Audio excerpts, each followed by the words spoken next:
Hello viewers, welcome to my channel tasty cook. আর আশা করছি আপনারা সকলে খুব ভালো আছেন। আর আপনারা যদি আমার চ্যানেলে প্রথম হন তাহলে আমার চ্যানেলটি সাবস্ক্রাইব করবেন, আর যদি করে থাকেন তাহলে অসংখ্য ধন্যবাদ। আজ আমি নিয়ে চলে এসেছি ফ্রেঞ্চ ফ্রাই রেসিপি নিয়ে। চলুন তাহলে রেসিপিটি শুরু করি। তো রেসিপিটি তৈরি করার জন্য এখানে আমি 4টা আলু নিয়েছি। এবার আমি আলুগুলোকে ছিলে নেব। তো 4টা আলুই আমি ছিলে নিয়েছি আর আলুগুলোকে কেটে নিয়েছি। আমি আপনাদের একটা কেটে দেখাচ্ছি।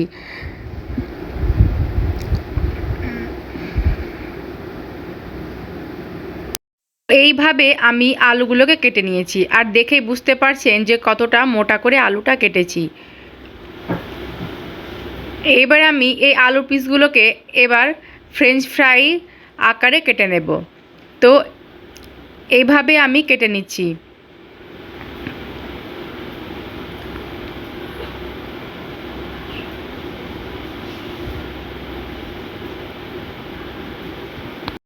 তো এই যে বন্ধুরা, এরকম মোটা করে আলুটা কেটে নিয়েছি, আর সবগুলো আলুই আমি একইভাবে কেটে নিচ্ছি। আলুটা কাটার সঙ্গে সঙ্গেই জলে ভিজিয়ে দিয়েছিলাম।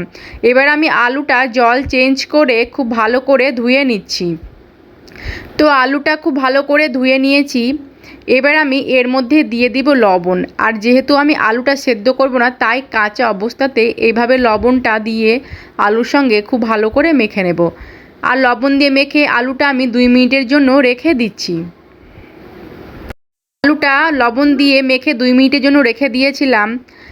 আর আলুটাতে লবণ দিয়ে রাখার জন্য নিচে কিন্তু জল দেখতে পাচ্ছেন যে বের হয়েছে। এবার আমি আলুটা একটা ছাঁকনিতে তুলে নিচ্ছি, আর জলটাকে খুব ভালো করে ছেঁকে নিচ্ছি। জলটা খুব ভালো করে ছেঁকে নিয়েছি। এবার আমি গ্যাসে কড়াই বসিয়ে দিয়েছি, তার মধ্যে দিয়ে দিচ্ছি তেল। আর এদিকে তেলটাকে খুব ভালো করে গরম করে নিচ্ছি। আর তেলটা অবশ্যই খুব ভালো করে গরম করতে হবে। এবার আমি এখানে একটা বাটি নিয়েছি, আর যে আলুটা জল ছেঁকে রেখেছিলাম সেই আলু থেকে অর্ধেকটা আলু আমি এই বাটির মধ্যে নিয়ে নিচ্ছি।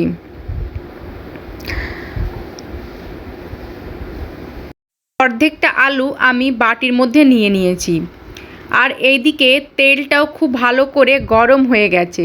আর তেলটা যখন গরম হবে তখনই এই অর্ধেকটা আলুর মধ্যে 3 চামচ চালের গুঁড়ো দিয়ে দিচ্ছি। আর আমি এখানে চালের গুঁড়ো দিচ্ছি, আপনারা চাইলে কর্নফ্লাওয়ার, অ্যারারুট, ময়দা যে কোনো একটা দিয়ে দিতে পারেন। তো আমি এখানে চালের গুঁড়োটা দিয়ে দিলাম। এবার আমি চালের গুঁড়োটা আলুর সঙ্গে খুব ভালো করে এভাবে লাগিয়ে নিচ্ছি।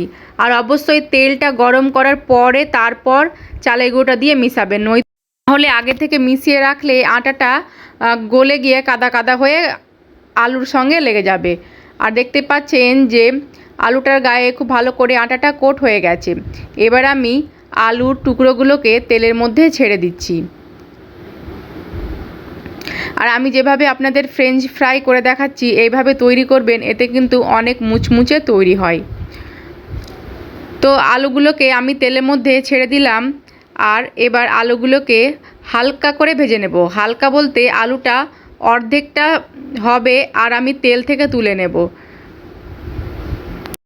তো আলুটা আমার অর্ধেক ভাজা হয়ে গেছে।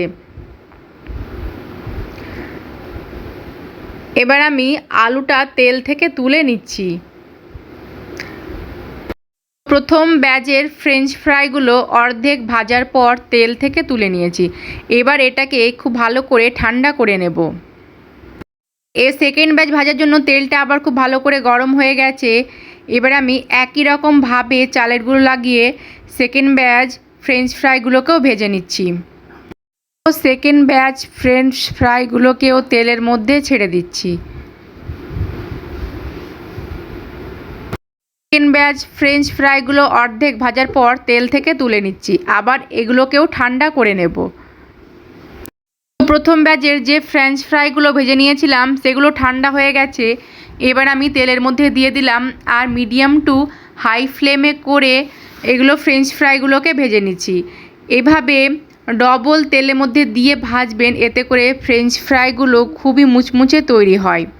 তো এভাবে অবশ্যই একবার তৈরি করে দেখবেন, আর কেমন হয়েছে আপনাদের সেটা কমেন্ট করে জানাবেন। তো ফ্রেঞ্চ ফ্রাইগুলো ভাজা হয়ে গেছে। এবার আমি তেল থেকে তুলে নিচ্ছি। একইভাবে আমি সেকেন্ড ব্যাচ ফ্রেঞ্চ ফ্রাইগুলোকেও ভেজে নিচ্ছি। তো সেকেন্ড ব্যাচ ফ্রেঞ্চ ফ্রাইগুলো ভাজা হয়ে গেছে। আর রেসিপিটি যদি আপনাদের ভালো লাগে তাহলে অবশ্যই লাইক করবেন। সকলে ভালো থাকবেন, সুস্থ থাকবেন, ধন্যবাদ।